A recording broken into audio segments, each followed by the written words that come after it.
கேள்வி நேரம் நிகழ்ச்சிக்காக உங்கள் அனைவரையும் அன்போடு வரவேற்கின்றேன். இன்றைய கேள்வி நேரம் நிகழ்ச்சியில் நம்ம என்ன தலைப்பில் வாதிக்க போகிறோம் என்பதை ஒரு படத்தொகுப்பை பார்த்துட்டு நம்ம வாதிக்கலாம். 500 மற்றும் 1000 ரூபாய் நோட்டுகள் வங்கிகளில் டெபாசிட் செய்வதற்கான கால அவகாசம் நேற்றுடன் முடிவடைந்தது. இதையடுத்து இந்த விவகாரம் தொடர்பாக நாட்டு மக்களுக்கு பிரதமர் நரேந்திர மோடி இன்று உரையாற்றுவார் என எதிர்பார்க்கப்படுகிறது. இந்நிலையில் காங்கிரஸ் துணைத் தலைவர் ராகுல் காந்தி பிரதமர் நரேந்திர மோடிக்கு 5 கேள்விகளை எழுப்பியுள்ளார். நாட்டிற்கு ஏற்பட்ட பொருளாதார இழப்பு மற்றும் வேலைவாய்ப்பு இழப்புகள் எவ்வளவு? மத்திய அரசின் முடிவுகள் காரணமாக எத்தனை பேர் உயிரிழந்தனர்? அவர்களுக்கு இழப்பீடுகள் வழங்கப்பட்டனவா? உயர்மதிப்பு ரூபாய் நோட்டுகளை வாபஸ் பெறுவது தொடர்பாக யாருடன் பிரதமர் நரேந்திர மோடி ஆலோசனை நடத்தினார்? பொருளாதார நிபுணர்கள் மற்றும் ரிசர்வ் வங்கியுடன் அவர் ஏன் ஆலோசனை நடத்தவில்லை? நவம்பர் 8ஆம் தேதிக்கு முந்தைய 6 மாத காலத்தில் ரூபாய் 25 லட்சத்திற்கும் அதிகமாக வங்கிகளில் யார் யார் டெபாசிட் செய்தனர்? இதுபோன்ற பல கேள்விகளுக்கு விடை தேடுகிறது இன்றைய கேள்வி நேரம்.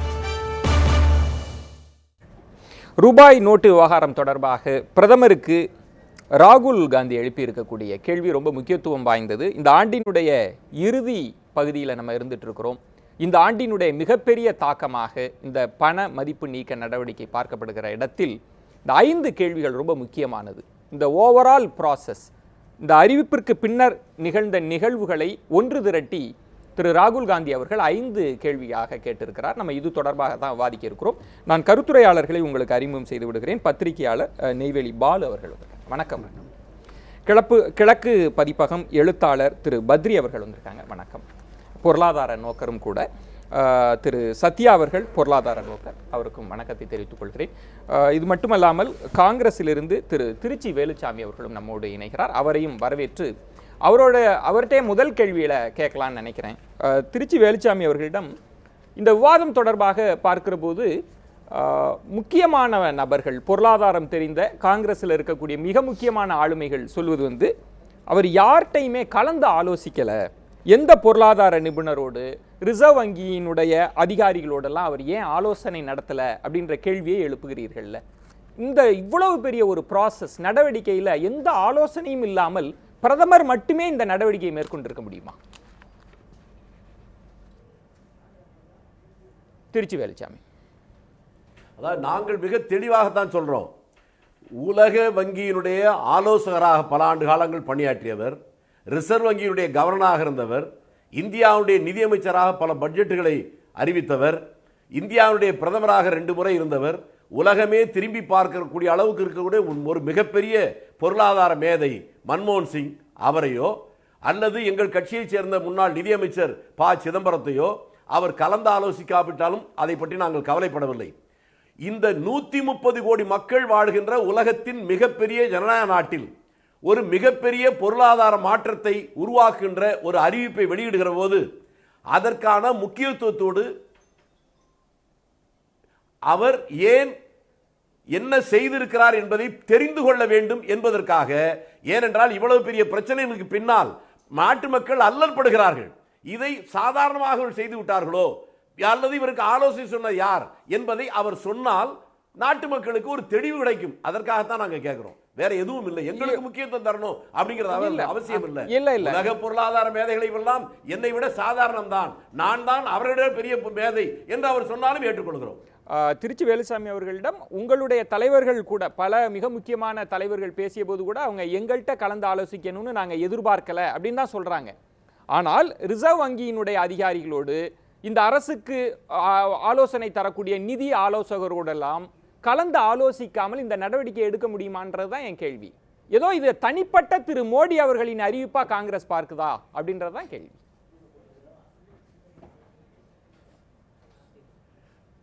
நீங்கள் பேசுவது யதார்த்தம். ஆனால் நடைமுறை என்ன, நிதர்சனம் என்பதை தெரிந்து கொள்வதற்கு தான் நாங்கள் கேட்கிறோம். ஏனால் அவர்களுடைய கட்சியில் இருக்கக்கூடிய ஒரு முக்கியமான பாராளுமன்ற உறுப்பினர், ஒரு பெரிய பொருளாதார மேதை, நான் மறுக்க மாட்டேன், சுப்பிரமணிய சாமி, அவர் சொல்லுகிறார் இது தவறு என்று சொல்லுகிறார். அவர் கட்சியுடைய நிதியமைச்சரே இந்த அறிவிப்பை வெளியிடுவதற்கு சிறிது நேரத்துக்கு முன்புதான் எனக்கு சொன்னார்கள், தகவல் சொன்னார்கள் என்று அவர் சொல்லுகிறார். ஆக நிதியமைச்சருக்கே தெரியாமல் பிரதமருக்கு மிக நெருக்கமாக இருக்கக்கூடிய பாராளுமன்ற உறுப்பினர் என்று சொல்லப்படுகிற அவருக்கு தெரியாமல் இதற்கு முந்தைய பிஜேபி ஆட்சியில் நிதியமைச்சராக இருந்த யஷ்வந்த் சின்ஹா அவருக்கும் தெரியாமல் இந்த அறிவிப்பு வந்திருக்கிறது என்றால் இவர்களெல்லாம் கடந்த பொருளாதார மேதை அந்த கட்சியில் யார் இருக்கிறார்கள் என்று எங்களுக்கு தெரியவில்லை. அதை அவர் சொன்னார். நாங்களும் பெருமையோடு அந்த மனிதரை பார்க்கலாம். அதற்காக தான் கேட்கிறோம். திரு பத்ரி அவர்களிடம் முதல்ல இந்த ஒவ்வொரு விவாதமாக இதனுடைய தாக்கம் குறித்தெல்லாம் பேசுகிற போது முதல்ல அவங்க சொல்வது இது ரொம்ப தன்னிச்சையான முடிவுன்றாங்க. சிலர் இன்னும் ஒருபடி மேலே போய் விட்டேத்தியான முடிவை எடுத்துட்டாரு.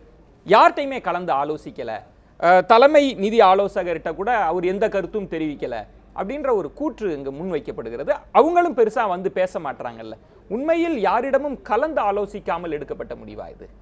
இது எப்படி பார்க்க முடியும்? முதல்ல இந்த மாதிரியான ஒரு செயலை செய்யலாம் என்று நரேந்திர மோடிக்கு வேறு எப்படி தெரிந்திருக்கும்? ஏன்னா இதை பற்றி யாரும் எங்கேயுமே பேசல, தேர்தல் சமயத்திலேயோ மற்ற நேரங்கள்லையோ. அப்படியானால் யாருன்னு தெரியலங்கிறது வேணால் நம்ம சொல்லலாமே தவிர நிச்சயமாக இது பற்றி பேசப்பட்டிருக்கிறது. அது ஒரு திங்க் டேங்காக இருக்கலாம், சில அலுவலர்களாக பிரைம் மினிஸ்டர்ஸ் ஆஃபீஸில் இருக்கக்கூடிய சில அலுவலர்களாக இருக்கலாம். ஏதோ ஒரு விதத்தில் இது ஒரு கருத்து ஆக்கம் இருக்கு இல்லையா? இந்த மாதிரி பணத்தை மதிப்பிழக்க செய்து வெளியில் இருக்கும் பணத்தை எல்லாம் அது ஹை வேல்யூ நோட்ஸ் 500 1000 உள்ளே கொண்டு வந்து வங்கி முறை மூலமாக மாற்றி அல்லது அழித்து செய்வதன் மூலமாக சில நோக்கங்களை, சில இலக்குகளை அடையலாம், சில நோக்கங்களை சென்று போய் சேரலாம் அப்படிங்கிற ஒரு கருத்தும், அதை தொடர்ந்து குறைந்தபட்சம் சில ஆலோசனைகளும், இது இந்த மாதிரி செய்வதால் என்னென்ன நடக்கும், என்னெல்லாம் நல்லது நடக்கலாம், என்னெல்லாம் கெட்டது நடக்கலாம் என்று நிச்சயமாக பேசப்பட்டிருக்கும். இங்கே கேள்வி, அது யாருடன் நடந்தது? முழுமையாக அதை பற்றி சிந்தித்தார்களா? கருத்தெல்லாம் சரி, இது செயல்பாட்டுக்கு வரும்பொழுது என்னென்ன பிரச்சனைகள் வரும் அப்படின்னு அதை முழுமையாக யோசித்து அந்த பிரச்சனைகளை எப்படி எதிர்கொள்வது என்று பார்த்தார்களா? இல்லை நம்முடைய அந்த அமைப்பு இருக்கு இல்லையா, இது வங்கி அமைப்பும் பணத்தை பரவலாக்கி கொண்டு போய் மக்கள்கிட்ட கொண்டு போய் சேர்க்கக்கூடிய ரிசர்வ் வங்கியிலிருந்து தொடங்கி அச்சடிப்பதிலிருந்து தொடங்கி இந்த லாஸ்ட் மைல் வரைக்குமாக அந்த ஏடிஎம் வரைக்கும் அல்லது வங்கி கிளை வழியாக போய் சேரக்கூடிய அந்த அமைப்பு இருக்கு இல்லையா, அது எவ்வளவு ஓட்டைகள் நிரம்பியது, அதனுடைய செயல்பாடு எப்படி இருக்குங்கிறத பற்றி யோசித்தார்களா? அதிலெல்லாம் நம்ம கேள்வி எழுப்பலாமே தவிர இது திடீர்னு ஒரு நாளைக்கு இந்த துக்ளக் பேரை தொடர்ந்து சொல்லும் பொழுது இவர் ஒரு துக்ளக் மாதிரியாக யோசிச்சாரு, அப்படியெல்லாம் இங்கே இருப்பதற்கான சாத்தியமே இல்லை. செயல்பாட்டில் நிறைய பிரச்சனைகள் இருக்கு, அதை பற்றி நம்ம பேசலாம். அதே சமயம் நம்ம ஒன்று நியாயம், ராகுல் காந்தியுடைய கேள்வியில் இருக்கக்கூடிய அந்த அடிப்படை நியாயத்தை உணரணும். யாரிடமெல்லாம் பேசினீர்கள், என்ன பேசினீர்கள், என்ன நினைத்து இந்த காரியத்தை செய்தீர்கள், என்ன நடந்திருக்கிறது அப்படின்னு கேட்க நம்ம எல்லோருக்கும் உரிமை உண்டு. அதை நம்ம கேட்கணும், அது கேட்கணும். ஆனா இது ஆலோசனை செய்யாமல் எடுக்கப்பட்ட நடவடிக்கைகள் நிச்சயமா இல்லை. ஆலோசனை செய்த பிறகுதான் நடந்திருக்கிறது. நிச்சயமாக நிதி அமைச்சர் ஜெய்ட்லியோடும் சேர்ந்து ஆலோசனை நடந்திருக்கிறது. ஆனால் எந்த நேரத்தில் இதை செய்வது என்னும் முடிவை மட்டும் தனிப்பட்ட பிரதமர் தன் கையில் வைத்துக்கொண்டு ரிசர்வ் வங்கியை கூப்பிட்டு இன்றைக்கு நீங்கள் முடிவெடுங்கள், நீங்கள் முடிவெடுத்த உடனே நான் செய்து விடுவேன்னு சொல்லி அதன் பிறகு அவர் கேபினெட்டுக்கிட்ட சொல்லி அதன் பிறகு நம்மகிட்ட சொல்றாரு. அந்த டேட் அவர் கையில் இருந்திருக்குங்கிறது நல்லா தெரியுது. திருச்சி வேலுச்சாமி அவர்களிடம்தான் இந்த மாதிரியான நடவடிக்கைகளை நீங்க இந்தியா போன்ற ஒரு தேசத்தில் அப்படியெல்லாம் தன்னிச்சையாக எடுத்துட முடியாது. அப்படி யாரிடம் ஆலோசனை நடத்தினார்கள் அப்படின்றதெல்லாம் அடுத்தடுத்த கட்டத்தில் பேசலாம். ஆனா முதலிலேயே ஒரு குற்றச்சாட்டு, இது பெருசா கலந்து ஆலோசிக்கல. இன்னும் சிலர் பல விவாதங்கள்ல சொல்வது RSSல இருக்கக்கூடிய ஆடிட்டர்ஸ்ட கேட்டு இந்த நடவடிக்கை எடுக்கப்பட்டதுன்ற ஒரு வாதமும், மோடி ஆதரவாளர்கள் கூட சிலர் இங்க சொல்வது தவறாக வழி நடத்தப்பட்டு விட்டார் ரிசர்வ் வங்கியினால்ன்ற 2 வாதம் தான் அங்க வைக்கப்படுகிறது. அது எந்த விதத்துல சரியா இருக்கும்னு நினைக்கிறீங்க திரு வேலுச்சாமி? அதாவது நான் நம்முடைய நண்பர் பத்ரியுடைய நேர்மையை நான் பாராட்டுகிறேன். அதாவது நம்முடைய ராகுல் காந்தி அவர்கள் சொன்னதில் உண்மை இருக்கிறது அப்படின்னு அவர் ஒத்துக்கிட்டு அடுத்து என்ன சொல்றாருன்னா, தனிப்பட்ட முறையில் அவர் இந்த முடிவை எடுத்திருக்க முடியாது, நாங்களும் அதைத்தான் சொல்றோம். ஆனால் அவர் கலந்து ஆலோசித்தது யாரிடம் என்பதில் தான் இப்ப கேள்வி அடங்கியிருக்கு. நிதியமைச்சர் ஜெட்லி பகிரங்கமாக சொன்னார், இந்த அறிவிப்பு வருவதற்கு சிறிது நேரத்துக்கு முன்பாகத்தான் எனக்கு இந்த தகவல் தரப்பட்டது அவர் சொல்லிட்டார். இல்ல திருச்சி வேலுச்சாமி ஒரு கிளாரிஃபிகேஷன், ஒரே ஒரு திருத்தம் திருச்சி வேலுச்சாமி குறுக்கீடுக்கு மன்னிக்கவும், அருண் ஜேட்லி அவர்கள் சொன்னது இது எனக்கு எல்லாம் தெரியும், இந்த அறிவிப்பு திடீர் அறிவிப்பு தான் எனக்கு தெரியாதே தவிர, சர்ப்ரைசிங்கே தவிர இது மாதிரியான நடவடிக்கைகள்ல ஈடுபட போகிறது ஒரு அரசுன்றது அவருக்கு நல்லாவே தெரிஞ்சிருக்கு. அதெல்லாம் தெரியாமல்லாம் திரு மோடி அவர்கள் செய்யலை சார். அந்த துறையினுடைய அமைச்சர் அவர்தான். நான் ஒன்னு சொல்றேன், இது ஜனநாயக நாடு, இது ஜனநாயக நாடு. கூட்டு பொறுப்பு தான் அமைச்சரவைக்கு. எல்லாமே பிரதமர் தன்னிச்சையாக அறிவிப்பது அல்ல. அந்த துறையினுடைய அமைச்சர் அருண் ஜேட்லி, அவரை வைத்துக் கொண்டல்லவா அறிவிக்க வேண்டும். அந்த அறிவிப்பதற்கு முன்பாகத்தான் அவருக்கு தகவலே போகிறது என்று சொன்னால் அது ஜனநாயகத்தினுடைய அடித்தளத்தையே சிதைக்கிறது என்று பொருள். நான் அதற்கான் முன்னாலேயே சொன்னேன். யஸ்வந்த் சின்ஹாவுக்கு தெரியாது, எங்கிட்ட கேட்க வேணாம். அடுத்து சுப்பிரமணிய சாமி, அவர் ஒரு பெரிய பொருளாதார மேரை, அவர் அந்த கட்சியில் இருக்கார், எனக்கு தெரியாது, இது தவறு என்று சொல்லுகிறார். நான் இன்னொன்றையும் நாசுக்காக பத்ரி சொன்னதற்காக பாராட்டுகிறேன். திங்க் டேங்க்ஸ் அவரிடம் அவர் ஆலோசித்திருப்பார் என்று அவர் சொன்னாலும் ஆலோசித்திருக்கிறார் என்பதை நாசுக்காக சொல்லி இருக்கிறார். அவர் சொல்கின்ற திங்க் டேங்க் அவருக்கு மட்டுமல்ல, எங்களுக்கும் தெரியும். நாக்பூரை தலைமையிடமாக வைத்திருக்கிற அந்த திங்க் டேங்க் இருந்தால் இவர் முடிவெடுத்திருக்கிறார் என்று சொல்லுகிறார்கள். அதைத்தான் தவறு என்று காங்கிரஸ் கட்சி சொல்கிறது. சரி, நம்ம ஒரு வெளிப்படைத்தன்மை தொடர்ந்து பேசுவோம். இது அவர்களை மட்டும் பாதிக்கிற பிரச்சனை அல்ல. இந்த 50 நாட்களில் இந்தியா முழுவதும் பாதிக்கப்பட்டிருக்கிறது. பேசுவோம். நம்ம நிறைய வாதங்கள் பண்ணியாச்சு. இந்த 5 கேள்விகள்ல நின்று பேசலாம் அப்படின்னு நினைக்கிறேன். திரு நெய்வேலி பாலு அவர்களிடம் தான். ஏதோ இது எந்தவித ஆலோசனையும் இல்லாமல் செய்து விட்டதை போன்ற ஒரு தோற்றம் எப்படி வருகிறது அப்படின்னா, இப்போ 2000 ரூபாய் நோட்டுக்கு கேலிபிரேட் பண்றதுல பிரச்சனையாக இருக்கலாம், ரிசர்வ் வங்கி இருப்பு வைத்த பணத்துல பற்றாக்குறை வந்ததுல இருக்கலாம், இதெல்லாம் தான் சொல்லிட்டே இருக்கிறாங்க. ஆனால் ரிசர்வ் வங்கி இதெல்லாம் பேசாம பிரதமர் அலுவலகத்திற்கு ஒரு சமிக்கையை கொடுக்க முடியுமா? அப்படி இந்த ப்ராசஸ் நடந்திருக்க முடியுமா? இல்லை, இந்த நோட்டு அவங்க எதிர்பார்த்தது ஒன்று, நடந்தது வேறுன்னு வேணா. டிமானிட்டைசேஷனை பொறுத்த அளவில் இந்த பணத்தை செல்லா காசு ஆக்குவது என்பது கிட்டத்தட்ட 2 வருஷமாக அதில் விவாதம் நடந்திருக்கு. இப்போ 2 மாதத்துக்கு முன்னாடி கூட பார்த்தீங்கன்னா ஹிந்துனுடைய பிஸ்னஸ் ஸ்டாண்டர்டில் அதை பற்றி வந்திருக்கு. நோட்டுகளை எல்லாம் நாங்கள் செல்லா காசாக ஆக்கப் போகிறோம், ரிசர்வ் பேங்க் நோட்டெல்லாம் அடிச்சுக்கிட்டு இருக்கு அப்படின்னு. அப்போ இதில் இந்த வேலுச்சாமி சொல்லுவதில் அதில் ஒரு பெரிய அளவுக்கு ஒன்றும் இருக்கதா நான் நினைக்கல. நான் என்ன அதில் எப்படி பார்க்குறேன்னு சொன்னால், பிஜேபி யாரை கலந்து இந்த முடிவை எடுத்ததுங்கிறது நமக்கு தேவையில்லை. ஏன்னா அதை யார் கேட்கலன்னா, இப்போ சிதம்பரம் கேட்கலாம். நீங்கள் சிதம்பரம் சொல்லியிருக்கார், அதாவது ஆர்பிஐயில் மொத்தம் 14 டைரக்டர்ஸ் இருக்காங்க, கவர்னர்ஸ் இருக்காங்க. அதில் 10 பேர் இல்லை, வேக்கண்ட்டாக இருக்குது. இருக்கிற 4 பேர் இருக்காங்க. அந்த 4 பேரும் இன்றைக்கி கவர்மெண்ட்டில் பொசிஷனில் இருக்கக்கூடிய அதிகாரிகளாக இருக்கிறார்கள். அந்த 4 பேர்லேயும் ஒருத்தர் வரல, 3 பேர் தான் வந்திருக்காங்க. அந்த 3 ரிசர்வ் பேங்க் கவர்னரும் 4 பேர் சேர்ந்து தான் அந்த முடிவு எடுத்திருக்காங்க. ரிசர்வ் பேங்கினுடைய அந்த கவர்னர்ஸ் மீட்டிங் 1/2 மணி தான் நடந்தது. இப்படியெல்லாம் அவர் சில விஷயங்களை சொல்கிறார். இது நான் என்ன பார்க்குறேன்னா, இந்த உள் விவகாரங்கள் ஒரு பெரிய பிரச்சனையே இல்லை. நீங்கள் நோட்டை செல்லா காசாக ஆக்கிவிட்டீர்கள். உங்களுடைய நோக்கம் என்னென்னா 2 சொல்லியிருந்தா அவருடைய முக்கியமான நோக்கம். ஒன்று என்ன என்று சொன்னால் கருப்பு பணம், அப்புறம் அது கள்ளப்பணமாக வந்துச்சுன்னு வச்சுங்களேன். அது கருப்பு பணம் கள்ளப்பணமாக முள்ள அதோடு ஒட்டிக்கிச்சு. இன்னொன்று என்ன சொன்னால் டெரர் ஃபண்டிங், அதாவது தீவிரவாதிகளுக்காக அதை பாகிஸ்தானோ மற்ற நாடுகளோ அதை கொடுக்குறாங்கங்கிற அந்த 2 தான் முதல்ல சொல்லப்பட்ட நோக்கம். ஆனால் இன்றைக்கு அது என்ன ஆச்சுன்னு சொன்னால், அது எங்கேயோ வழுவி இப்போ எங்கே போய் முடிக்குதுன்னு சொன்னால், இப்போ டிஜிட்டைசேஷனில் கேஷ்லெஸ் டிரான்சாக்ஷன், பணம் இல்லாத பரிவர்த்தனைக்கு இப்போ ரொக்கம் இல்லாத பரிவர்த்தனைங்கிற அங்கே போய் நிற்கிது. அதுக்கிடையில் நமக்கெல்லாம் தெரியும், கிட்டத்தட்ட இந்த 50 நாள்களில் கிட்டத்தட்ட 55 முறை அது அன்றாடம் மாற்றிக்கொண்டே இருக்கின்றார்கள் என்பது. அப்போ அது எதை காட்டுது என்று சொன்னால், அரசாங்கத்திற்கே ஒரு உறுதிப்பாடு இல்லை. நம்ம என்ன செய்ய போகிறோம் என்பது தெரியாமல் அன்றாடம் எதேதோ ஓட்டு போடுற மாதிரி, இன்றைக்கி இதை பண்ணால் அது, அதை பண்ணால் இதுன்ட்டு இந்த மாதிரி செஞ்சிருக்கக்கூடியது. இதை விட ரொம்ப ஒரு முக்கியமான விஷயம்னா, நேற்று முன்தினம் அருண் ஜேட்லியே சொல்கிறாரு, 50 நாளில் இதெல்லாம் முடியாது, இன்னும் கூட கொஞ்சம் நாள் ஆகும் அப்படின்னு சொல்கிறார். அப்போ நம்ம என்ன இதில் ரொம்ப அடிப்படையான விஷயம் என்னென்னால், இந்த கருப்பு பணம் என்பது ரிசர்வ் பேங்க்கு அரசனுடைய 2010 போட்ட ஒரு கமிட்டி, அதற்கு பிறகு ரிசர்வ் பேங்கினுடைய எஸ்டிமேட் படி 10 to 15 லட்சம் கோடி, அவ்வளோதான் இது கருப்பு பணம் சொல்லுது.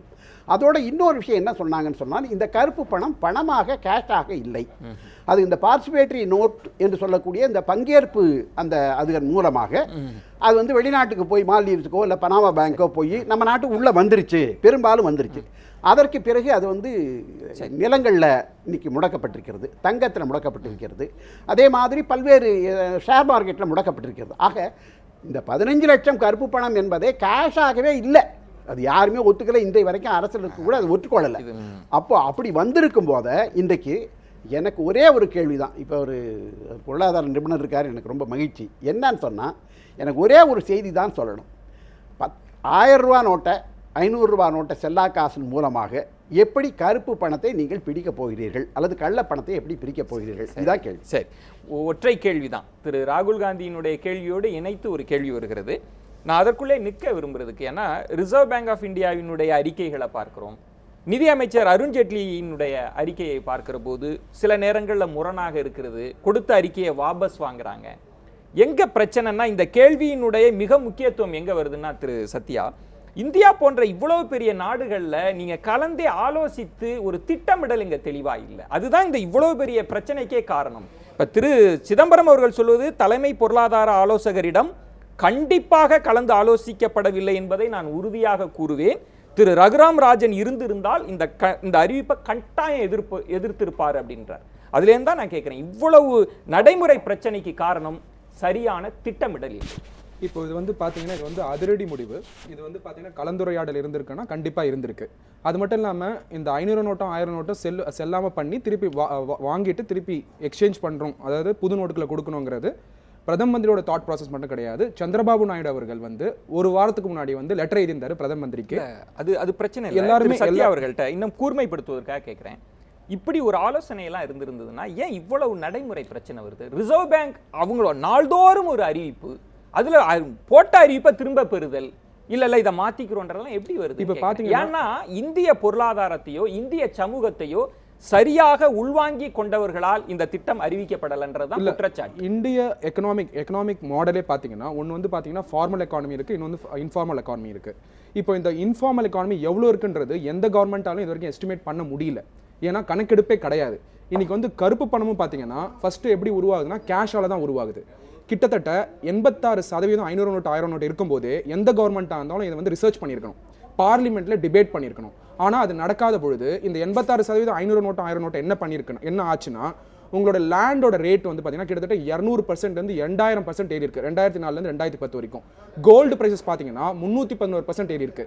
ஸ்டாக் மார்க்கெட் பிகாஸ் ஆஃப் உங்களுடைய participative note foreign institution investors வழியா வந்தது, அந்த ஹவாலா மார்க்கெட் வழியா போயிட்டு பார்ட்டிசிபேட் வழியா வந்ததுனால அதுல ஒரு 300% ஏறி இருக்கு.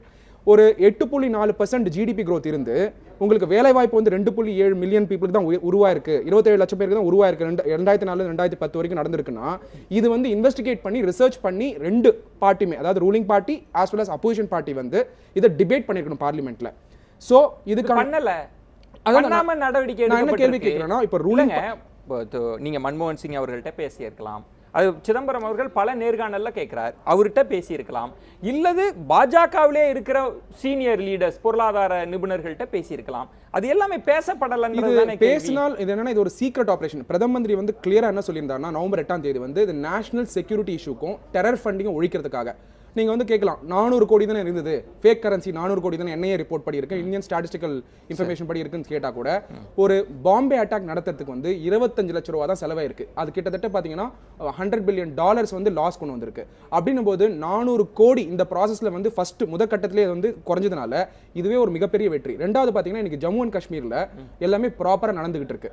சோ எல்லாமே ப்ராப்பரா நடந்துட்டு இருக்கு. பசங்க வந்து எக்ஸாம் எழுதுறாங்க, அப்புறம் பாத்தீங்கன்னா எகனாமிக் ஆக்டிவிட்டி நடக்க ஆரம்பிச்சிருக்கு. இல்ல திரு சத்யா அவர்கள், நம்ம அப்படி மேம்போக்காக அதை பார்க்க முடியுமான்னு எனக்கு தெரியல, ஆனாலும் பேசுவோம். திரு பத்ரி அவர்களிடம் தான், திரு ரகுராம் ராஜன் வந்து இருந்தா இதை எதிர்த்திருப்பார் அப்படின்ற ஒன்றும், தலைமை பொருளாதார ஆலோசகரிடம் ஆலோசனை பண்ணல அப்படின்ற இடத்துல தான் இந்த எக்ஸிகியூஷன் ஃபெயிலியரே இருக்கு அப்படின்றாங்களே, இதை எப்படி பார்க்குறீங்க? அப்படி நடந்திருக்கா? பாஜக அந்த மாதிரி செயல்பட்டு இருக்கிறதா? இல்லை, இது வந்து ரகுராம் ராஜன் இதை செதிர்க்க மாட்டாருங்கிறத நான் ஏற்றுக்கிறேன். ஆனால் அரவிந்த் சுப்பிரமணியத்தோட பேசாமலேயே இது நடந்திருக்கு அப்படிங்கிறது ஏற்றுக்கொள்ள முடியாது. சிதம்பரம் அப்படி சொல்றாரு, அதுக்கு என்ன காரணம் இருக்கு? அவர் ஒருவேளை வந்து அரவிந்த் சுப்பிரமணியத்திட்ட ஃபோன்ல பேசினாரான்னு எனக்கு தெரியாது. அவர் என்ன சொல்றாருன்னா, இது வரைக்கும் எந்த பேட்டி கூட கொடுக்கல. ஏன் அவர் இவ்வளவு நேரம் இவ்வளவு காலம் மௌனமாவே? இல்லை, அவர் எதுக்கு பேட்டி கொடுக்கணும்? அவருடைய நோக்கம் வந்து மக்கள்கிட்ட பேசுறது இல்லை. அவர் அரசுக்கும் பிரதமருக்கும் ஆலோசனை சொல்றதுக்காக இருக்காரு. இதுல வந்து ஒரு ரெண்டு விஷயம் பார்ப்போம். ஒன்று வந்து இங்கே ஒரு பெரிய அதாவது பொருளாதாரம் நிச்சயமாக பாதிக்கப்படும் அப்படிங்கிறது யார் பேசியிருந்தாலும் அதை சொல்லியிருப்பாங்க. ஏன்னா ரெண்டு விதமாக பாதிக்கப்பட போகுது. ஒன்று, கருப்பு பொருளாதாரம் அப்படிங்கிறது வந்து ஒரு தனியானது இல்லை. இந்தியாவை பொறுத்த வரைக்கும் கருப்பு பொருளாதாரமும் வெள்ளை பொருளாதாரமும் ஒட்டியே தான் போயிட்டு இருக்கு. எந்த கட்டத்திலையும் இங்கிருந்து பணம் இங்கே போகிறதும் அங்கிருந்து பணம் இங்கே வருவதும் நம்ம வந்து ஒரு ஊடாடிக்கிட்டே இருக்கிறத நம்ம பார்க்குறோம். நீங்கள் ஒட்டுமொத்தமாக இந்த டிமானிட்டைசேஷன் நடக்கும் பொழுது நிச்சயமாக கருப்பு பொருளாதாரம் மட்டும் பாதிப்பதில்லை, அது வெள்ளை பொருளாதாரத்தின் பல பகுதிகளையும் பாதிக்கும். அதை பற்றின தகவல் நமக்கு இன்றைக்கே கிடைச்சிருச்சு. அதனால் 2 குவார்ட்டர் குறைந்தபட்சம், இந்த அக்டோபர் நவம்பர் டிசம்பர் குவார்ட்டரும் ஜனவரி பிப்ரவரி மார்ச்சும், அதற்கு பிறகு இன்னும் 2 குவார்ட்டர் கூட ஜிடிபி growth ரேட் கட்டாயமாக குறைய போகிறது. இந்த மாதிரியான ஒரு நிகழ்வை பற்றி அரவிந்த் சுப்பிரமணியிடம் பேசாமல் இருந்திருக்கவே முடியாது. இதை வந்து பல்வேறு சினாரியோஸ் வழியாக பேசியிருக்கலாம். அதாவது இந்த பாருங்க, நாங்கள் இந்த தேதி அன்னைக்கு நான் இந்த மாதிரி 500,000 வாங்கிக் கொள்ள போகிறோம், அப்படி என்றால் இந்த பொருளாதாரம் என்ன ஆகும், எனக்கு ஒரு நோட் எழுதி கொடுங்க அப்படின்னு அவ்வளவு ஒரு 10 சினாரியோ பேசியிருப்பாங்க. என்னென்னவெல்லாம் நடக்கலாம். அதுலேருந்து இது மட்டும் இருக்காது, உலக பொருளாதாரத்தில் மந்தமான சூழ்நிலை நிலவுவது எப்படி நம்முடைய பொருளாதாரத்தை பாதிக்க போகிறதுங்கிறதுலேருந்து ஆரம்பித்து ஏகப்பட்ட விஷயங்களை தினமும் இந்த அரசு பேசிக்கிட்டே தான் இருக்கும். பேசியிருக்கலாம். திரு சிதம்பரம் அவர்கள் கேட்பது அங்க என்ன பேசினாங்கன்ற மினிட்ஸ் எங்களுக்கு கொடுங்கன்னு கேட்குறேன், இது வரைக்கும் தரலன்றாங்களே. ஆக்சுவலாக நீங்கள் என்ன பேசுனீங்க மினிட்ஸ் கொடுங்க அப்படின்லாம் கேட்க முடியாது. நீங்கள் ஒன்று தவறாக போகும்பொழுது நம்ம அதை வந்து ஒரு கேள்வியாக கேட்கலாம், நீ என்னையா பேசுனீங்க அப்படின்னு கேட்கலாம். இப்போ மினிட்ஸ் அவர் கேட்குறது வந்து சில விஷயங்கள். இப்போ கேபினெட் மீட்டிங் எடுத்துக்கிட்டோம்னா அஜெண்டா என்னன்னு தான் பொதுமக்களுக்கு தெரிவிக்கணும், முடிவு என்னன்னு தெரிவிக்கணும். ஒருத்தர் உள்ளுக்குள்ள திட்டிக்கிறதும் இது வந்து போர்ட் மீட்டிங் மினிட்ஸே வந்து கலந்துரையாடல் வந்து வெளியில வராது, அது கடைசியா தீர்மானங்களாக நிறைவேறுவதுதான் வெளில வரும். ஸோ அதுல ஒரு சில சீக்கிரசி வேணும். பட் இது சில கேள்விகள்லாம் நிச்சயமா நியாயமானவை. என்ன நடந்தது, என்ன முடிவு பண்ணீங்க, நீங்க முடிவு பண்ண உங்களுடைய எக்ஸ்பெக்டட் முடிவு நடந்திருக்கா, நடக்கலைன்னா ஏன் நடக்கல, அதற்கு யார் தார்மீக பொறுப்பை ஏற்றுக்கொள்ள போகிறீர்கள், அதற்கு என்ன ஒரு நிவர்த்தி என்ன பண்ண போறீங்க அப்படிங்கிற கேள்வி நிச்சயமாக கேட்கணும். பட் இந்த டீடைல்ஸ் எல்லாம் நீங்க அவர்கிட்ட என்னைக்கு சந்திச்சு பேசுனீங்க, எங்க சந்திச்சு பேசுனீங்க, லிஸ்ட் கொடுங்க அப்படின்லாம் கேட்க முடியாது. திருச்சி வேலுச்சாமி அவர்களிடம் நான் 2வது கேள்விக்கு நகருகிறேன். அதனுடைய தொடர்ச்சியாக நீங்க பதில் சொன்னாலும் முதல் கேள்விக்கு சொல்லலாம். என்னன்னா, ஒரு தேசிய பாதுகாப்பு சம்பந்தமான ஆலோசனைகள்ல எல்லாவற்றையும் வெளிப்படையாக வெளிப்படுத்த முடியாதுன்ற கருத்தை தான் ஆளுகிற அரசு தரப்புல சொல்லப்படுகிறது. அதோட சேர்த்து நாட்டுக்கு ஏற்பட்ட பொருளாதார இழப்பு, வேலைவாய்ப்பு இழப்புகள் எவ்வளவு அப்படின்றது தான் 2வது கேள்வியா திரு ராகுல் காந்தி கேட்கிறார். இப்போ திரு பத்ரி அவர்கள் சொன்னதுதான், ரிசர்வ் பேங்கினுடைய கவர்னர் சொல்றார், நிதியமைச்சர் சொல்றார், முதல் காலங்கள் சிரமம் தான், பொருளாதார இழப்புகள் இருக்கும், ஆனா நீண்ட காலத்திற்கு பயனளிக்கும்ன்றது தான் அவங்க சொல்ற வாதம். இமிடியேட் அந்த 50 நாளே எல்லாத்தையும் சொல்லுங்க அப்படின்றது எப்படி நியாயமாக இருக்க முடியும்? திருச்சி வேலுச்சாமி அவர்கள்.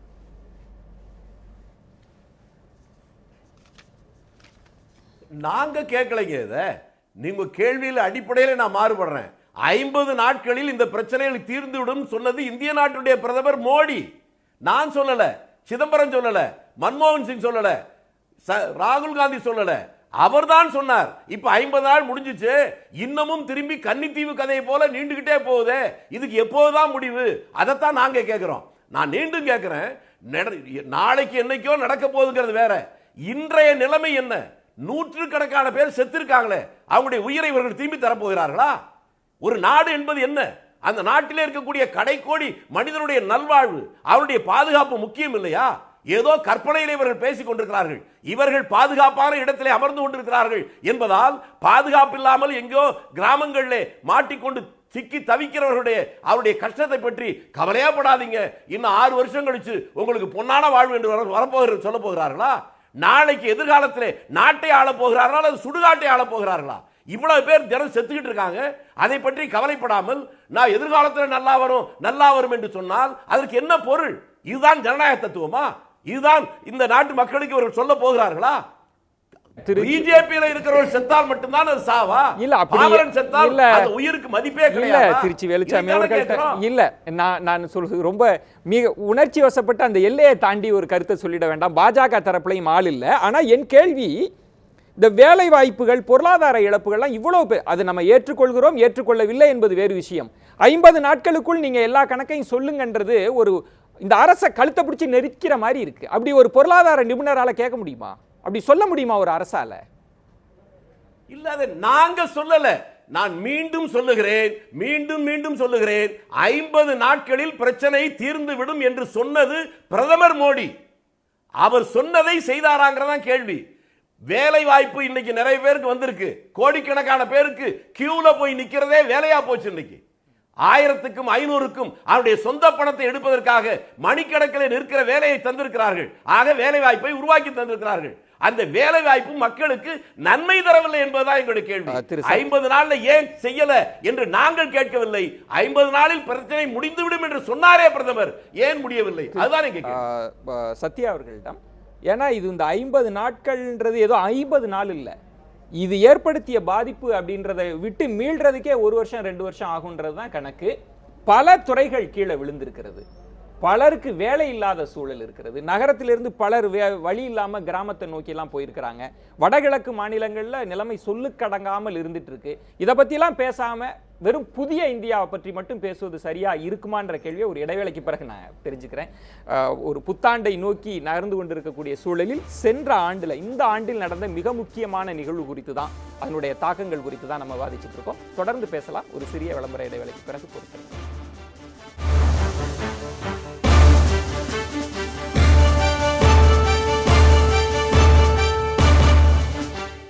மீண்டும் கேள்வி நேரம் நிகழ்ச்சிக்கு உங்களை வரவேற்கின்றேன். நாம் ராகுல் காந்தியினுடைய 5 கேள்விகளோடு தொடங்கினோம்.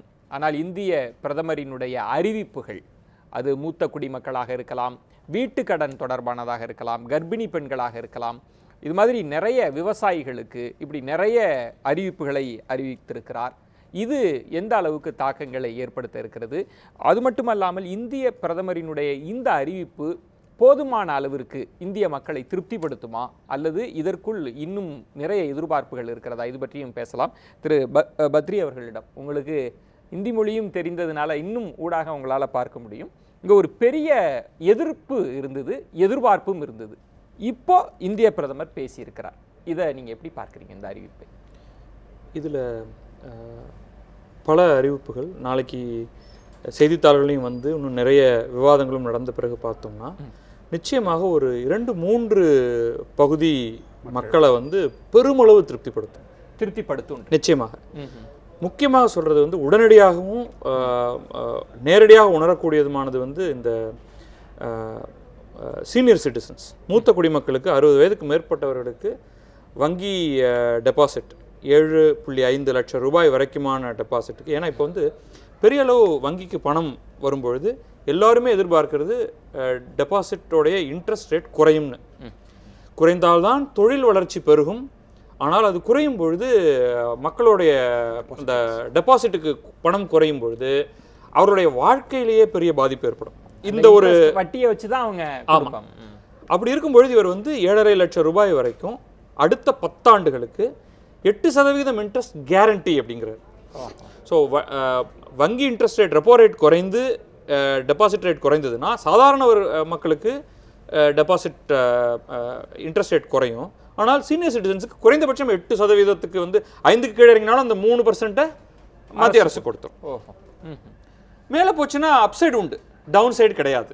அப்படிங்கிறதுக்கு மேலே 10 ஆனால் 10 கிடைச்சிரும். ஆனா 8ங்கிறது வந்து 7, 6, 5க்கு போனாலும் 8 உங்களுக்கு கேரண்டி மேடம். அதை வந்து சப்சிடைஸ்டா அந்த சப்சிடியை வந்து நேரடியாக வங்கி மூலமாக கொடுத்துருவாங்க உங்களுக்கு. சரி, இது வந்து ஒரு பெருமளவு இந்த middle class, lower middle class, retired மக்கள் வந்து இதை நம்பி வாழக்கூடியவர்களுக்கு ஒரு பெரிய நிம்மதி இதுல வரும். இந்த 50 நாள் பிரச்சனையை அவங்க பெருமளவு மறந்துடுவாங்க. அந்த பர்டிகுலர், அதாவது ஜஸ்ட் அபவுட் ரிட்டையர் ஆக போகிறவர்கள், ஏற்கனவே ரிட்டையர் ஆகி இருப்பவர்கள், ஓய்வு எடுப்பவர்கள், இவர்களுக்கெல்லாம் வந்து இது ஒரு பெரிய. சரி, நம்ம திரு பாலு அவர்கள்ட்ட நிறைய எதிர்ப்புகள் இருந்தது. இந்த அறிவிப்புகளை எப்படி பார்க்குறீங்க? இந்த எதிர்ப்புகள் எல்லாம் இந்த அறிவிப்புகள் மட்டுப்படுத்திடும்னு நினைக்கிறீங்களா? இல்லை, இது வேற துறையும் தான் நான் பார்க்குறேன். இதுக்கும் கருப்பு பண ஒழிப்புக்கும் தொடர்பு இல்லை. அதுதான் வந்து இப்போ நம்முடைய டிஸ்கஷனில் கருப்பு பண ஒழிப்புக்கும் இந்த மாதிரியான இந்த சலுகைகள் இருக்கு இல்லையா, மூத்த குடிமக்களுக்கு, அப்புறம் சூருற்ற தாய்களுக்கு அல்லது விவசாயிகளுக்கு, வீடு கட்டக்கூடிய கிராமப்புறத்தில் வீடு கட்டக்கூடிய கடன்களுக்கான வட்டி குறைப்பு என்பது விவசாய கடனுக்கான அதை கட்ட வேண்டியதற்கு இன்னொரு 60 நாள் தள்ளி அதனுடைய தவணை கொடுத்தது, அது தள்ளி போடப்பட்டது.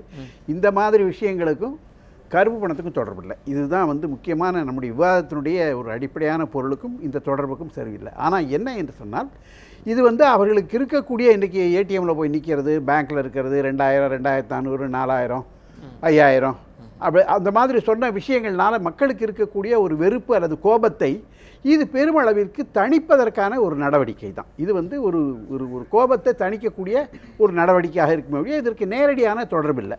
இப்போ குறிப்பாக நான் இதில் என்ன பார்க்குறேன்னா, என்னை பொறுத்த அளவில் இப்போ மூத்த குடிமக்களுக்கு வந்து 7.5 லட்சம் வரைக்கும் இருக்கக்கூடிய அந்த வட்டி என்பது 8 விழுக்காடு உறுதிப்படுத்தப்படும் அப்படின்னு சொல்லியிருக்காரு. அதில் இன்னொரு பெரிய ஒரு சின்ன சிக்கல் என்ன இருக்குன்னா, 10 ஆண்டுகள் இருக்கக்கூடிய வைப்புக்கு மட்டும்தான் அது பொருந்தும். இப்போ வந்து இப்போ ஒருத்தர் 65 வயசில் இருக்காருன்னா அவர் இன்னும் 75 வயசுக்கு 10 வருஷத்துக்கு யாரும் டெபாசிட் சீனியர்ஸ் போடவே மாட்டாங்க. ஏன்னா அவருடைய வாழ்வு எல்லைங்கிறது யாருக்குமே நிச்சயமாக சொல்ல முடியாது. அப்போ என்ன பண்ணுவாங்கன்னா, குறுகிய காலத்தில் அதிகபட்சம் 3 வருஷத்துக்கு மேலே யாருமே போட மாட்டாங்க. 10 வருஷம் போடணும்னா ஒருவேளை நேற்று ரிட்டையர் ஆனவர் போடுவார் 10 வருஷம், ஒரு 70 வயசு நம்ம இருப்போம். அதனால அதுலேயும் வந்து ஒரு சின்ன சிக்கல் நம்ம தொடர்ந்து பார்க்க வேண்டியிருக்கிறது. இல்லை, ஆனால் இதில் கருப்பு பணத்தோட இதில் ஒரு உறவு இருக்கு. என்னன்னா, இதுக்கெல்லாம் பெரிய செலவாக போகிறது. ஆனால் இவருடைய எக்ஸ்பெக்டேஷன் என்னன்னா, இவ்வளவு பணம் பேங்கிங் சிஸ்டத்துக்குள்ள வரும்பொழுது வரி வருமானம் அதிகரிக்கும், அதை கொண்டுதான் நான் இதெல்லாம் செய்ய போகிறேன்ங்கிறது வந்து ஒரு உள்ளுரை. ஆனா வங்கிகளுக்கு வந்த பெரும் பணம் சொல்றாருல, நான் என்னுடைய பணத்தை அதுக்கப்புறம் எடுக்க முடியுமா முழுவதுமா? அந்த பணத்தை வச்சுட்டு நிறைய சலுகைகளை அறிவிச்சுட்டே இருக்கிறாரு.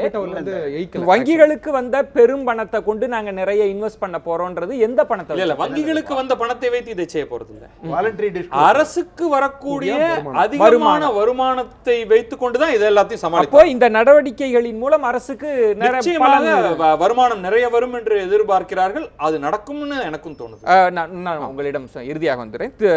திருச்சி வேலுச்சாமி அவர்களிடம் நீங்க உரையை கேட்டிருக்கிற போது அவர் கவனமாக பயன்படுத்துகிற வாசகம் வந்து, இவ்வளவு நிறைய தலைவர்கள்லாம் இருக்கிற போது காமராஜர் அவர்கள் உயிரோடு இருந்திருந்தால் இந்த திட்டத்தை பாராட்டி இருப்பார் அப்படின்னு சொல்றார் திருச்சி வேலுச்சாமி அவர்கள். இதோட சேர்த்து பிரதமரினுடைய உரையை எப்படி பார்க்கிறீங்க? ஒரு வகையில் நான் பிரதமரை பாராட்டுகிறேன். இந்தியாவில் இருக்கக்கூடிய பல்லாயிரக்கணக்கான தலைவர்களில் ஏழை எளிய மக்களுடைய அன்பை பெற்றவர் காமராஜர் என்பதை அவர் புரிந்து கொண்டிருக்கிறார் என்பது மட்டும் ஆறுதலை தருகிறது. ஆனால் அவருடைய உரையை பார்க்கிற போது தமிழ் இலக்கியத்திலே ஒரு காட்சி உண்டு. அதாவது தாகத்தோடு இருக்கிற ஒரு கலைமான் தண்ணீருக்காக அலைகிற போது காணல் நீரை பார்த்து ஓடி ஓடி அந்த தண்ணீரை குடிப்பதற்காக போய் கடைசியில் களைத்து போய் மரித்து போனதாக சொல்வார்கள். ஒரு பிரச்சனை 50 நாட்களுக்கு முன்பாக இவர்கள் அறிவித்த அறிவிப்பால் பல கோடி மக்கள் இந்தியாவிலே அல்லாடி கொண்டிருக்கிற போது இவருடைய உரையில் அந்த பிரச்சனைகளுடைய துன்பத்திற்கும் துயரத்திற்கும் அவருடைய அல்லலுக்கும் ஏதாவது விதிமோட்சம் கிடைக்குமா என்று எதிர்பார்க்கிற போது புதிய புதிய அறிவிப்புகளை மட்டுமே சொல்லிக் கொண்டிருக்கிறார். இது ஆரம்ப பள்ளியில் நான் படிக்கிற போதே கண்ணாடி வியாபாரியின் கதையை படித்ததை போல இருக்கிறது. ஆகவே இந்த நேரத்தில் இவர் உரையை பார்க்கிற போது மக்களுடைய துன்பங்களை பற்றி துயரங்களை பற்றி கவலைப்படாமல் விசனமே இல்லாமல் வசனம் மட்டுமே பேசிக் கொண்டிருக்கிற இந்த பிரதமரிடமிருந்து இந்தியாவையும் இந்திய மக்களையும் இறைவா நீதான் காப்பாற்ற வேண்டும் என்று வேண்டுவதை தவிர எந்த வழியுமே. நீங்கள் என்ன எதிர்பார்த்தீர்கள்? ஒற்றை வரியில சொல்லணும்னா என்ன எதிர்பார்த்தீர்கள்? பிரதமர் என்ன பேசணும்னு எதிர்பார்த்தீங்க?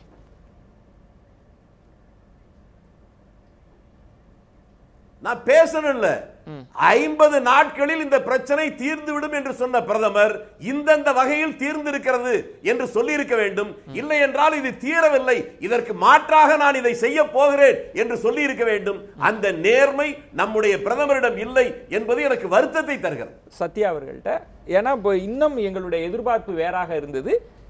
திரு பாலு அவர்கள் சொன்னது மாதிரி இது வெற்று அறிவிப்புகளா இருக்கு. சில சலுகைகளை கொடுத்திருக்கலாம். ஆனா நீங்க முதல்ல பேசின கருப்பு பண ஒழிப்புக்கு, ஏன்னா பிரதமர் முதல்ல ஒரு 20 நிமிடம் ஊழலை ஒழிக்கும் நேர்மையான மனித மக்களினுடைய ஆதரவுன்றதான் பேசிட்டு இருக்கார். இந்த அறிவிப்புக்கும் கருப்பு பண ஒழிப்புக்கும் ஏதாவது சம்பந்தம் இருக்கா? உரையை எப்படி மதிப்பிடுறீங்க? என்றைக்கு வந்து உங்களுக்கு வந்து கேஷ் வந்து பேங்க்குக்கு வந்ததோ அன்னைக்கே வந்து கருப்பு பணம் ஒழிந்ததாக நம்ம கன்சிடர் பண்ணலாம். இன்னைக்கு வந்து கருப்பு பணம் உருவாகிறதுக்கு காரணம்னா கேஷ். அந்த என்னைக்கு வந்து பிளாக் எக்கானமிலேருந்து அந்த கேஷ் நம்ம சக் பண்ணி பேங்க்ல கொண்டு வந்துட்டோமோ அன்னைக்கே வந்து கருப்பு பணம் ஒழிந்ததா சொல்லிக்கலாம். ரெண்டாவது பாத்தீங்கன்னா பிரதம மந்திரி வந்து இன்னைக்கு அட்ரஸ் பண்ண வேண்டியது, இப்போ கருப்பு பணம் ஒழிஞ்சிருச்சு, கருப்பு பணம் உருவாகும் செயல்பாடுகள் ஒழிந்து விட்டது. ஏன்னா உங்களுக்கு பேங்க்ல வந்ததுனால. இன்னொன்னு என்ன பாத்தீங்கன்னா 24,000 லிமிட் இன்னும் ஏத்தல அவர் யாரும் வித்ரா பண்றது வந்து எடுக்க முடியாது கேஷ் அவ்வளவு சீக்கிரமா. அதனால வந்து கருப்பு பணம் உருவாகும் செயல்முறைகள் இப்ப கம்மியாயிடும். ரெண்டாவது வந்து பாத்தீங்கன்னா ஒழிந்தது கூட சொல்லலாம் நீங்க. ரெண்டாவது வந்து பார்த்தீங்கன்னா இன்னைக்கு 14 லட்சம் கோடி பேங்க்குக்கு வந்ததுன்னா அந்த 14 லட்சம் கோடி வந்து பேங்க்ல சும்மா இருக்காது. பேங்க் ப்ரொசீஜர்ஸ் படி இல்லை பேங்க் பிரின்சிபல்ஸ் படி கிரெடிட் மல்டிப்ளை ஆகி மக்களுக்கு தான் அது லோனாக வரும். அதனால தான் வந்து இன்ட்ரெஸ்ட் ரேட் கம்மியாகிறதுக்கான வாய்ப்பு இருக்கிறதுனால தான் சீனியர் சிட்டிசனுக்கு வந்து 7.5 லட்ச ரூபா வரைக்கும் ஒரு சமயம் இன்ட்ரெஸ்ட் ரேட் வந்து ரெப்போ ரேட் கம்மியாக இன்ட்ரெஸ்ட் ரேட் கம்மியாச்சுன்னா அதை ப்ரொடெக்ட் பண்ணுறதுக்காக தான் 8% வந்து கேரண்டி பண்ணியிருக்காரு 10 வருஷத்துக்காக. அப்புறம் பார்த்தீங்கன்னா எம்எஸ்எம்இ இன்னைக்கு வந்து 90% ஆஃப் த எம்ப்ளாய்மெண்ட் வந்து குறு சிறு தொழில் தான் நம்ம நாட்டில் கொடுக்குது. அதுக்காக வந்து பார்த்தீங்கன்னா கிரெடிட் கேரண்டி, அதாவது நீங்கள் லோன் வாங்குவதற்கான கேரண்டி வந்து கவர்மெண்ட் வந்து ஒரு ட்ரஸ்ட் பேஸ் பண்ணி அது வழியாக உங்களுக்கு கொடுக்கறதுக்கான வாய்ப்புகளை வந்து அதை வந்து பார்த்தீங்கன்னா 2 கோடி ஆக்கியிருக்காங்க. இந்த லோன் வந்து கவர்மெண்ட் கொடுக்குற பேங்க் கொடுக்குறது மட்டும் கிடையாது, பிரைவேட் என்பிஎஃப்சிஸ் கொடுக்குற லோனுக்கும் இது கொடுக்குறதா சொல்லியிருக்காரு. நெக்ஸ்ட் பார்த்தீங்கன்னா பிரெக்னென்ட் உமனுக்கு ஃபீமேல்ஸ்க்கு பார்த்தீங்கன்னா பிரெக்னென்ட் உமனுக்கு வந்து 6000 ரூபா சலுகை கொடுத்துருக்காரு. தமிழ்நாட்டில் ஆல்ரெடி பார்த்தீங்கன்னா 12,000 ரூபா கொடுத்துட்டு இருக்காங்க. 12 + 6 18,000 ரூபா வந்து ஒரு பிரெக்னென்ட் உமனுக்கு வந்து பெரிய விஷயம். சரி, நம்ம இன்னும் தொடர்ச்சியாக புதிய இந்தியாவில் வந்து பிரதமரினுடைய இந்த அறிவிப்பு தொடர்பாக ஒவ்வொன்றாக எடுத்து ஒவ்வொரு அடுக்களையுமே விவாதிக்கலாம். உங்கள் 3 பேருக்கும் என்னுடைய நெஞ்சம் நிறைந்த நன்றிகளையும் புத்தாண்டு வாழ்த்துக்களையும் தெரிவித்துக் கொள்கிறேன். திரு திருச்சி வேலுச்சாமி அவர்களுக்கும் நன்றிகளையும் புத்தாண்டு வாழ்த்துக்களையும் தெரிவித்துக் கொள்கிறேன். பார்த்து கொண்டிருக்கக்கூடிய பார்வையாளர்களுக்கும் நேயர்களுக்கும் புத்தாண்டு வாழ்த்துக்களை தெரிவித்துக் கொள்கிறோம். பல அறிவிப்புகளில் விவாதிக்கப்பட வேண்டிய பல விஷயங்கள் இதில் குறிப்பிடப்பட்டிருக்கிறது. பிரதமர் குறிப்பிடுகிறார் வந்து பண பற்றாக்குறையை விட அதிக அளவு பணப்புழக்கம் அது பிரச்சனையை ஏற்படுத்துகிறது அப்படின்ற அறிவிப்பாக இருக்கலாம். சட்டமன்றம் நாடாளுமன்ற தேர்தலில் ஒரே நேரத்தில் நடத்தணும் அப்படின்னு சொல்கிற அறிவிப்பாக இருக்கலாம். தேர்தல் செலவுகள் கட்டுப்படுத்த வேண்டும். ஏன்னா நம்ம தொடர்ச்சியாக பேசுவது வந்து தேர்தல் செலவு, அதில் தான் வந்து அதிகமான கருப்பு பண புழக்கம்லாம் இருக்கும் அப்படின்லாம் சொல்லிட்டு இருக்கக்கூடிய இடத்தில் இது பற்றியெல்லாம் புதிய ஆண்டில் புதிய இந்தியாவில் இன்னும் பேசுவதற்கு நிறைய விஷயங்களை பிரதமர் விட்டு சென்றிருக்கிறார் அப்படின்னு தான் கருத வேண்டியிருக்கிறது.